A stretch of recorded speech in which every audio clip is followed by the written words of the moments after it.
सोचिए, अगर शरीर का अपना ही डिफेंस सिस्टम उसी पर हमला कर दे। ये कोई साइंस फिक्शन कहानी नहीं है। आज हम इसी पहेली को समझने की कोशिश करेंगे, जिसका नाम है अल्सरेटिव कोलाइटिस।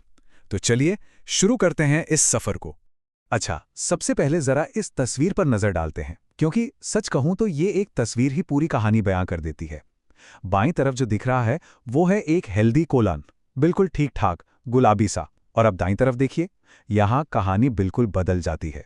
ये है अल्सरेटिव कोलाइटिस से जूझता हुआ कोलन, लाल, सूजा हुआ, परेशान सा। ये जो जमीन आसमान का फर्क है ना, यही इस बीमारी का असली चेहरा है। और आज हम इसी की गहराई में उतरने वाले हैं। अब जरा सोचिए कि किसी को हर वक्त बाथरूम जाने की अर्जेंट ज़रूरत महसूस हो, पेट में तेज दर्द हो, ऐंठन हो और फिर खून दिखे। ये अनुभव सिर्फ जिस्मानी तौर पर नहीं बल्कि दिमागी तौर पर भी कितना थका देने वाला हो सकता है। ज़्यादातर लोगों के लिए अल्सरेटिव कोलाइटिस की कहानी यहीं से, इन्हीं डरावने और कंफ्यूज करने वाले लक्षणों से शुरू होती है। तो सवाल ये है कि आखिर शरीर के अंदर चल क्या रहा है। चलिए थोड़ा और गहराई में जाते हैं और समझने की कोशिश करते हैं कि ये हमला जो अपने ही शरीर पर हो रहा है वो क्यों और कैसे होता है।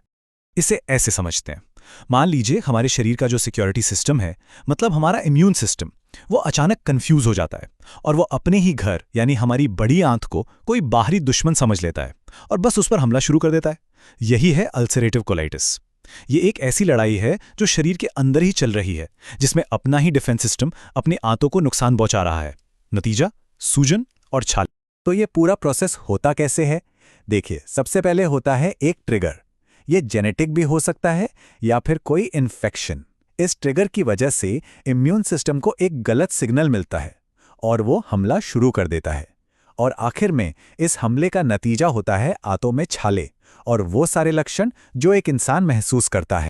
और ये जो लक्षण है ना, ये सिर्फ लक्षण नहीं है, ये असल में रोजमर्रा की जिंदगी में आने वाली बड़ी बड़ी रुकावटें हैं। सोचिए, लगातार थकान से काम करना कितना मुश्किल हो जाता होगा। बार बार बाथरूम जाने की टेंशन से सोशल लाइफ कैसे सिमट जाती होगी। और एक चीज होती है टेनेस्मस। ये एक बहुत ही परेशान करने वाली फीलिंग है, जिसमें लगता है कि हर पल बाथरूम जाना है, भले ही जरूरत ना हो। ये इस बीमारी के सबसे मुश्किल हिस्सों में से एक है। तो जब किसी को ये सब हो रहा हो तो डॉक्टर इस पहेली को सुलझाते कैसे हैं? चलिए अब डायग्नोसिस की इस एक तरह की जासूसी कहानी को समझते हैं। ये पूरी जांच पड़ताल ना बड़े सिस्टमैटिक तरीके से होती है। सबसे पहले लैब टेस्ट, ये पता लगाने के लिए कि कहीं कोई और इन्फेक्शन तो नहीं है। मतलब पहले बाकी सस्पेक्ट्स को लिस्ट से हटाया जाता है, लेकिन असली सबूत मिलता है एंडोस्कोपी से, जिसमें डॉक्टर एक कैमरे से सीधे अंदर देख के हालात का जायजा लेते हैं। और फिर आखिर में बायोप्सी यानी एक छोटा सा टिश्यू सैंपल लेकर जांच करना, ये कंफर्म कर देता है कि मामला अल्सरेटिव कोलाइटिस का ही है। इसे एक मैप की तरह समझिए। डॉक्टर्स को ये पता लगाना होता है कि ये जो सूजन है ये कोलन के कितने हिस्से में फैली है। क्या ये सिर्फ एक कोने में है या पूरे कोलन में? ये जानकारी सही इलाज की रणनीति बनाने के लिए बहुत जरूरी है। तो एक बार जब डायग्नोसिस कंफर्म हो जाता है तो तस्वीर साफ हो जाती है। अब मकसद क्या है? मकसद एक ही है, एक ऐसा शब्द जो उम्मीद लेकर आता है, रेमिशन। और ये जो लाइन है ये बहुत जरूरी है।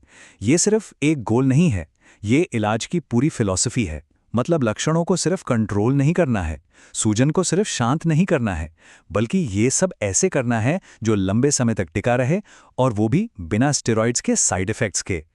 चलिए इसे और सिंपल तरीके से समझते हैं। फ्लेयर को मान लीजिए एक तूफान। जब बीमारी एक्टिव होती है, लक्षण बढ़ जाते हैं। और रेमिशन वो है तूफान के बाद की शांति, एक सुकून भरा दिन जब लक्षण गायब हो जाते हैं और सूजन कंट्रोल में होती है। तो इलाज का सारा मकसद इसी शांति को पाना और उसे बनाए रखना है। इलाज का तरीका एक सीढ़ी चढ़ने जैसा है। डॉक्टर्स पहले सबसे नीचे वाले पायदान से शुरू करते हैं, यानी सबसे माइल्ड दवाइयां। अगर उससे बात नहीं बनती तो फिर एक एक करके ऊपर के पायदान पर जाते हैं, जब तक वो सही इलाज ना मिल जाए जो बीमारी को कंट्रोल कर ले। और अब हम बात करने वाले हैं यूसी के इलाज के सबसे एडवांस्ड और सच कहूं तो सबसे एक्साइटिंग हिस्से की। ये वो नए जमाने के टूल्स हैं जो इस बीमारी से लड़ने का तरीका ही बदल रहे हैं। ये जो बायोलॉजिक्स है ना, इन्हें स्मार्ट मिसाइल जैसा समझ सकते हैं। पुराने दवाओं की तरह ये पूरे इम्यून सिस्टम को नहीं दबाती, नहीं, ये सिर्फ उन खास प्रोटीन्स या सेल्स को ढूंढती हैं जो सूजन की जड़ हैं, और सिर्फ उन्हीं को निशाना बनाती हैं। मतलब एकदम पिन पॉइंट एक्यूरेसी। ये बहुत ही टारगेटेड और असरदार तरीका है। तो यहाँ भी अलग अलग तरह की स्ट्रैटेजी हैं, जैसे एंटी टीएनएफ एजेंट्स। ये सूजन फैलाने वाले मेन केमिकल सिग्नल को ही ब्लॉक कर देते हैं। इंटरल्यूकिन इनहिबिटर्स, ये दूसरे सिग्नल भेजने वाले प्रोटीन्स को टारगेट करते हैं। फिर हैं इंटीग्रिन ब्लॉकर्स। ये एक तरह से गेट कीपर का काम करते हैं, जो सूजन फैलाने वाले सेल्स को आंत के अंदर घुसने ही नहीं देते। और आखिर में JAK इनहिबिटर्स, ये तो सेल के अंदर जाकर सूजन पैदा करने वाले रास्ते को ही बंद कर देते हैं। और इन एडवांस ट्रीटमेंट्स की एक और अच्छी बात है कि ये अलग अलग तरीकों से दिए जा सकते हैं, जो अलग अलग लाइफस्टाइल को सूट करें। किसी को क्लिनिक में जाकर IV इन्फ्यूजन लगवाना होता है, तो कोई घर पर ही खुद इंजेक्शन ले सकता है। और अब तो रोज खाने वाली गोलियां भी आ गई हैं, तो ऑप्शंस कई हैं। तो जब तूफान शांत हो जाता है और रिमिशन मिल जाता है, उसके बाद जिंदगी कैसी होती है? हमारे सफर का आखिरी पड़ाव इसी बारे में है।